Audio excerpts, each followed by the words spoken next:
I am angry that I never had sticky toffee pudding until a couple years ago. It's like gingerbread, but better. So it occurred to me that this dessert might be good with warming spices. And since I am a filthy American, I decided to butcher the classic English dessert and put my own spin on it. Start by greasing an 8 by 8 inch glass cake pan and preheat the oven to 350 degrees. Then soak 2/3 of a cup of chopped dates and 1/8 of a cup of minced candied ginger in 2/3 of a cup of boiling water for 5 minutes.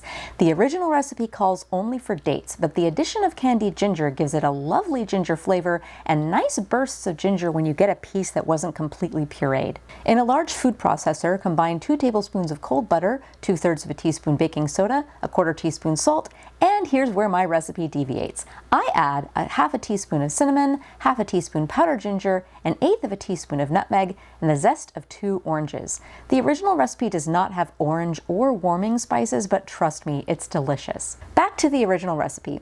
Add 1/4 of a cup of demerara sugar, a 1/4 of a cup of brown sugar, 2 small to medium-sized eggs, a 1/2 cup plus 1 tablespoon of flour, and a 1/2 teaspoon of vanilla extract. Pulse until combined, then add the reconstituted dried fruits plus 1/2 of a cup of the soaking liquid and pulse until it's a smooth batter.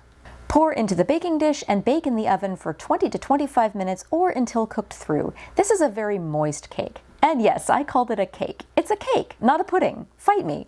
While the cake is cooking, make the toffee sauce. In a small pot over medium heat, melt 4.5 tablespoons of butter, 5.5 tablespoons of brown sugar, and here's my deviation again, a 1/4 teaspoon of cinnamon and a 1/4 teaspoon of salt. Mix until homogeneous. Then, another deviation, add 2 tablespoons of triple sec. It should bubble furiously. Whisk for 30 seconds until it calms down.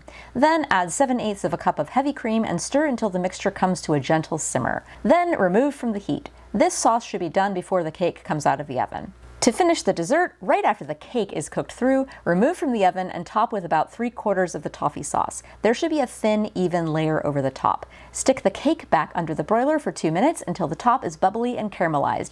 And if I were you, I would start watching it closely at the 1.5 minute mark so it does not burn. Let the dessert sit for at least 10 minutes before cutting into it unless you enjoy burning the roof of your mouth.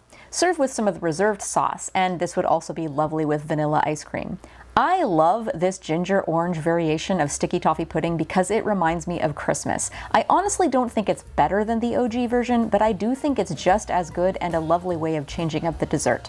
And here's your daily reminder that recipes are public domain. You can tweak them to suit your palate if you want. While there will always be purists who accuse you of ruining it or doing it wrong, as long as you like it, you did a good job.